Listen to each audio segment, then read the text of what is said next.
Eh bien, nous nous retrouvons pour une deuxième vidéo, toujours concernant l'exode depuis El Campo jusqu'à la Ciudad, depuis la campagne jusqu'en ville, et c'est donc notre épisode numéro 2. Le document reste toujours le même, Éxodo latinoamericano del campo a la ciudad, un intento de sobrevivir, et vous avez le lien qui s'affiche en bleu et que vous devez retrouver en description, soit sous cette vidéo, soit sous la première vidéo. La notion importante ici, c'est campo, qui veut dire campagne, attention c'est un mot masculin, et ciudad, qui veut dire ville. Mais celui-là, vous le connaissez un petit peu mieux. Je vous renvoie pour cette opposition campo-ciudad à la fin de la vidéo avec un effet spécial particulièrement recherché que la plupart d'entre vous ont apprécié. Donc je vous recommande d'aller voir cette vidéo une nouvelle fois. Alors, le travail que vous ferez le jeudi 19, il s'agira de commencer à compléter la fiche distribuée en classe. Alors, sur cette fiche, vous allez trouver un petit tableau à remplir qui sert de prise de contact avec le document. Alors là, vous complétez en espagnol, d'accord, mais par contre, vous ne rédigez pas de phrases. Simplement, vous trouvez les informations. C'est intéressant de le faire parce que comme ça, on sait un certain nombre de choses de base, d'informations qui sont importantes et qu'il faut connaître. Alors on va détailler un petit peu. Je vous ai marqué el nombre del canal de YouTube, j'ai prononcé à l'espagnol, et au-dessous vous avez el número de suscriptores en letras. Alors j'ai mis en rouge nombre et número, parce qu'attention aux faux amis, el nombre del canal, ça veut dire le nom du canal, de la chaîne, pardon. Et el número, ça veut dire le nombre ici d'abonnés. Suscriptores étant les abonnés. Donc attention à ce petit problème de vocabulaire, n'allez pas commettre d'erreur.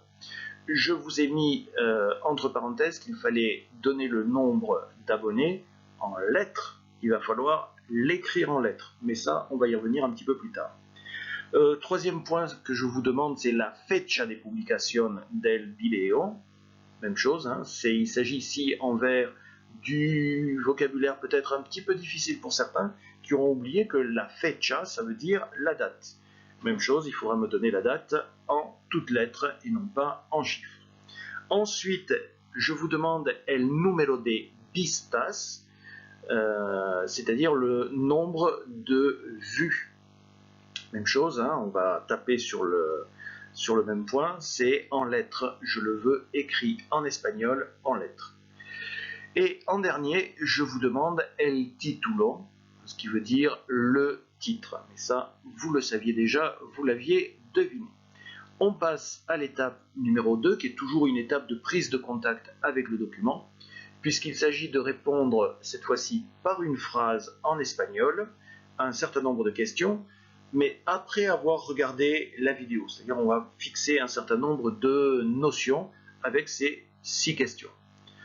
On répond avec une phrase rédigée. Alors je vous conseille de faire ça sur le cahier. Vous marquez la date du jour, vous notez la question en espagnol et après vous proposez une réponse. On va un petit peu observer ces questions parce qu'il faut toujours s'appuyer sur la question pour répondre. Ça facilite énormément les choses. Allons-y. Donc, donde se situaba el video? Vous voyez que j'ai mis en rouge dans la première question le verbe, parce que je vous pose la question à l'imparfait. On suppose donc que vous allez me répondre également à l'imparfait. Si vous me répondez au présent, on va considérer que c'est une faute. Je le rappelle au passage, hein, le mot video en espagnol est masculin. Faites-y attention dans vos réponses. Ça ressemble tellement au mot français que vous aurez la tentation de mettre un article féminin. Question numéro 2. ¿Qué es Latinoamérica? J'ai mis en bleu Latinoamérica. En français, on traduira par Amérique latine. Parce que là, il va falloir peut-être faire quelques recherches personnelles pour expliquer ce mot-là qui apparaît d'ailleurs dans le titre. Ensuite, question numéro 3, définir la palabra el éxodo. Alors, ce n'est pas le mot éxodo qui pose problème. Par contre, la palabra, vous vous rappelez, j'espère que ça signifie le mot. La palabra signifie le mot. Donc il s'agit ici de définir le mot exode. Question numéro 4. De donde se marchaba la gente, a donde iba? Je vous ai mis en orange se marchaba, qui est le verbe partir à l'imparfait, parce que j'insiste encore une fois, il faudra répondre à l'imparfait. En mauve, je vous ai mis le mot la gente, qui signifie les gens. Et je vous avertis, parce que chaque année j'ai des fautes avec ce genre de mot, je vous avertis, ce mot est singulier. En français, il est pluriel, en espagnol, il est singulier. Ce qui veut dire que vous pouvez vous tromper sur le mot lui-même, mais également sur tout ce qui s'accorde avec les verbes, les adjectifs, etc. Donc, faites bien attention à ça.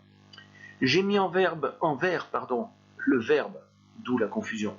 J'ai mis en vert le verbe iba, qui est le verbe ir, qui s'écrit ir, et qui signifie aller. Là, il est à l'imparfait. Iba, c'est le verbe aller à l'imparfait, à la troisième personne du singulier, et c'est sa forme complète. Ça ressemble à une terminaison, mais c'est le verbe entièrement conjugué.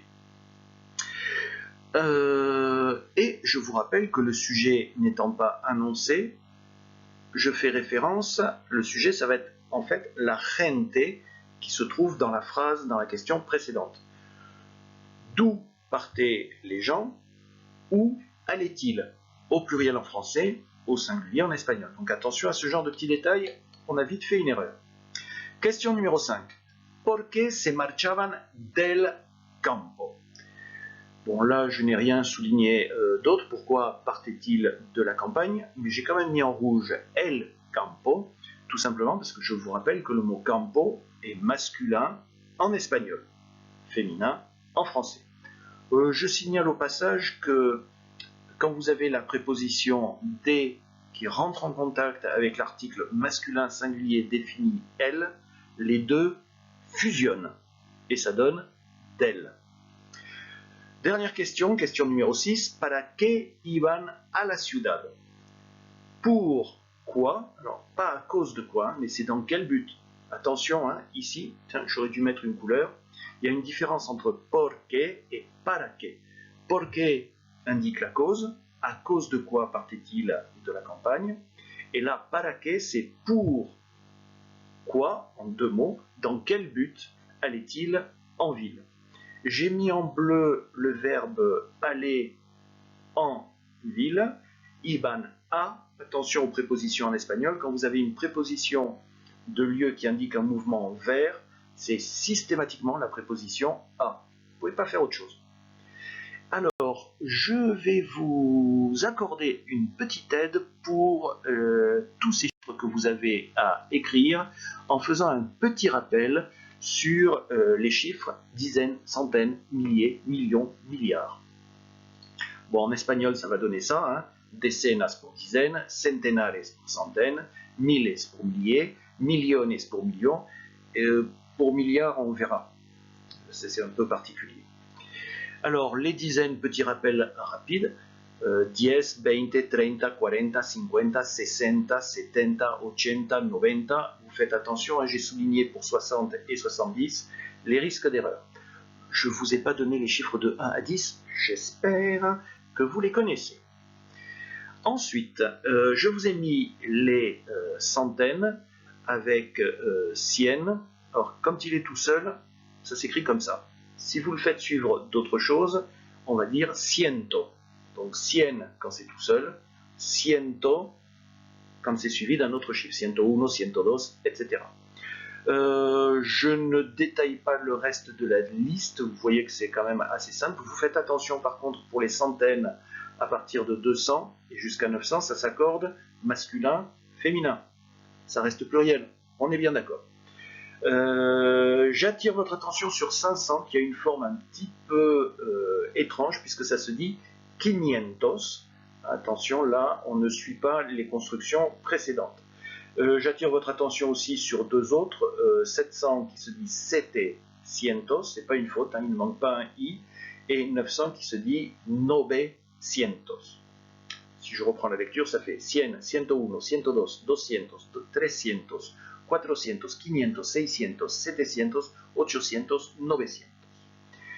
Et si on passe ensuite aux milliers, bon, ben pas très compliqué, hein, ça ressemble beaucoup au français, 1000, 10 000, 100 000, 1 million se dit un million, par contre, attention à l'orthographe. Vous pouvez remarquer qu'il n'y a pas de i en espagnol, qu'il y a un accent au singulier quand il y a un seul million, et regardez au-dessus, dans la case qui se trouve au-dessus, dès qu'on passe au pluriel, l'accent disparaît. Bon, je ne serai pas extrêmement sévère sur les erreurs d'accent. Là où on a un petit problème, c'est pour les milliards, parce que le mot n'existe pas en espagnol. Au-dessus de millions, les Espagnols, pour milliards, vont dire 1000 millions. Donc, 1 milliard se dit 1000 millions. Je vous ai mis un petit exemple de date, parce que c'est souvent là que vous avez les plus grandes difficultés. 1987, par exemple, 1987. Vous pouvez un petit peu retrouver ça en cherchant dans le tableau. Je vous rappelle, je vous le mets tout à fait en bas. Normalement, si je ne me suis pas trompé, vous avez 5 chiffres à me donner. 5965, si j'ai bien fait mon copier-coller. 5, j'espère que vous en sortirez pour celui-là. 2011 et 3,4 millions. Donc voilà à peu près pour les chiffres que vous avez à rechercher. Bon, ben maintenant il n'y a plus qu'à, hein, c'est à vous de travailler, vous avez un petit peu de travail à faire à l'écrit, et je vous conseille de vous appliquer, parce qu'on réutilisera tout ce que vous avez fait à la maison, en classe, peut-être même pour un devoir, je sais, ça ressemble à une menace. Donc, considérez que ce que vous faites là, chez vous, c'est un entraînement pour le retour en classe. Voilà, je vous souhaite bon courage et à bientôt.